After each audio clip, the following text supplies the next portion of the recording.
Hello, and welcome to another episode of WAL Daily. I'm your host today, Paul Copeland. I'll be flying solo for the first time.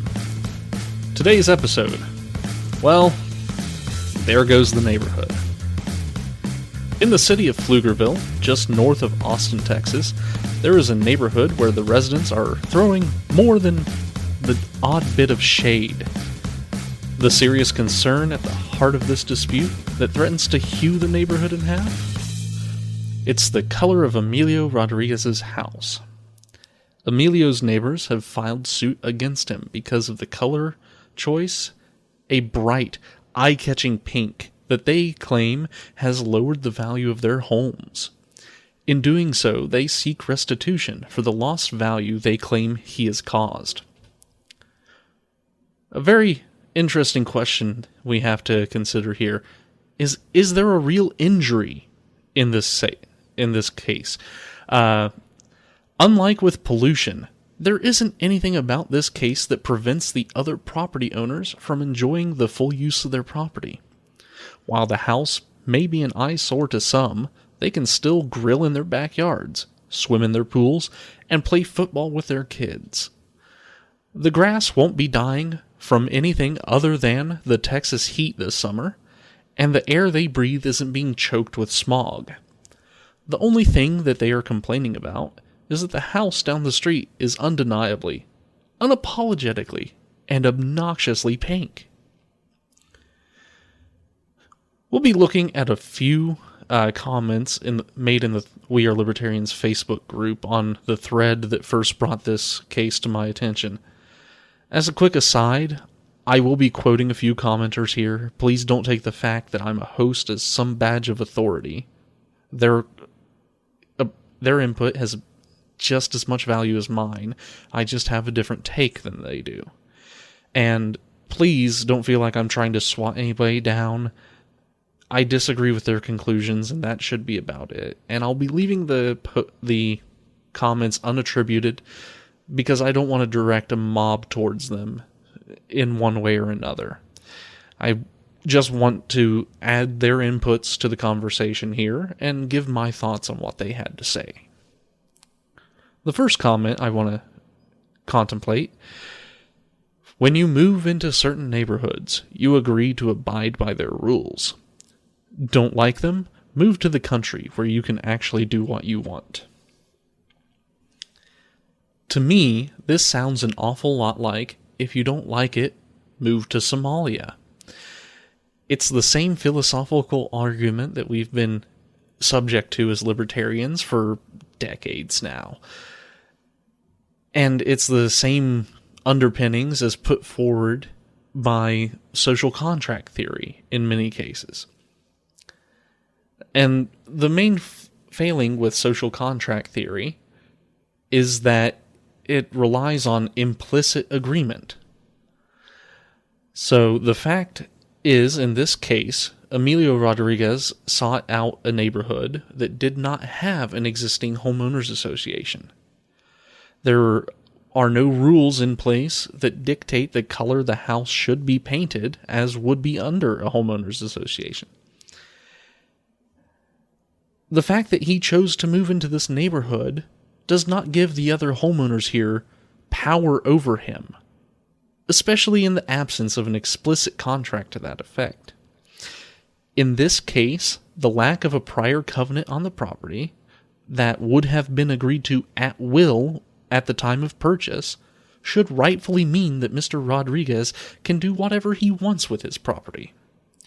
To butcher a quote by Lysander Spooner, "No man can be required to tint or stain a varnishing whose pigmentation he does not desire." I don't find the pseudo-social contract here to be compelling, and I disagree with the attempt to engineer a back door to control others. The second set of comments: intentionally lowering neighbor's property value is 100% an a-hole move, and arguably an NAP violation. Painting the whole house hot pink was intentional, and almost definitely and predictably, has had a negative impact on the neighboring property value. In some instances, lowering the value of another person's property is most definitely a violation of the non-aggression principle. Vandalism and the aforementioned pollution are violations of somebody's right to their property. These examples don't really fit this case because both of those actions are directed outwards, affecting the property of others directly. In this instance, the only property that has had anything physically done to it is the home that has been painted pink. And we're going to grant the fact that it's going to have an effect on the property value of the other properties here, but it doesn't quite fit anything that would violate the NAP. The color of Emilio's house is obnoxious, and obnoxious certainly means that the market value of other houses in the area will be affected. That's the unfortunate reality of realty. Much of the value of your land is out of your direct control. Factors such as the quality of the schools in the area, the local economy, demand for housing, the condition of local infrastructure, the list goes on. There's hundreds of other factors that play into the value of your property as much as its own square footage, upkeep, and the factors that you do have control over. When it comes to manipulating the value of other people's property, there are certainly instances that can be considered criminal. The stock market exchanges are a prime example where there are a lot of rules that dictate your behavior in the marketplace and ensure that you don't impact the value of other people's holdings. Misrepresenting facts about a company while trading their stock can land a trader in a ton of trouble. Strategies like pumping and dumping or shorting and distorting are practices that manipulate the perception of a stock's value so that a trader can leverage a larger margin on the investment that they made initially. Now, these practices rely on the fact that outside factors can and do impact the value of a stock. So a person will short a stock that they have borrowed, and in order to make sure that they can buy it back at a profit, they try to depress the value of the stock by spreading rumors and making false statements. Pumping and dumping is the opposite of shorting and distorting, where you buy a stock and then you try to talk it up before you ultimately dump it, trying to make the margin greater. Both of these rely on fraud in order to work, because in many cases you undertake a campaign of fraud and false statements or unsubstantiated statements in order to make the perception of the stock and therefore its value change. But in the case of the Pflugerville house, the effect of the comparison to the stock market manipulations doesn't quite hold up, does it? The first glaring difference is that unlike with a short and distort job, Emilio isn't committing any level of fraud with his pink house. It's an undeniable fact that his house is pink. He isn't spreading rumors about that the entire neighborhood is infested with fire ants, or stating that all of the neighbors are control freaks that you wouldn't want to live around. Though, I mean, honestly, in that second one, even that wouldn't be fraudulent. It's just kind of rude to actually say it. And secondly, there's a lack of profit motive here. Emilio isn't depressing the value of his neighbor's property just in order to buy it up for profit like some second-rate Scooby-Doo villain. He has a different vision for what he wants his property to be than the others in his neighborhood. And the fact that he isn't meeting their expectations isn't necessarily anything beyond just a difference of opinion between neighbors. I don't find the argument that this is a violation of the NAP to be a persuasive one. We should also consider the broader implications of what the neighbors in this case are asking the court to do. They are asking the government to enforce and ensure the value of their property. And they're seeking to control just one factor in this case, which would be the color of a neighbor's house.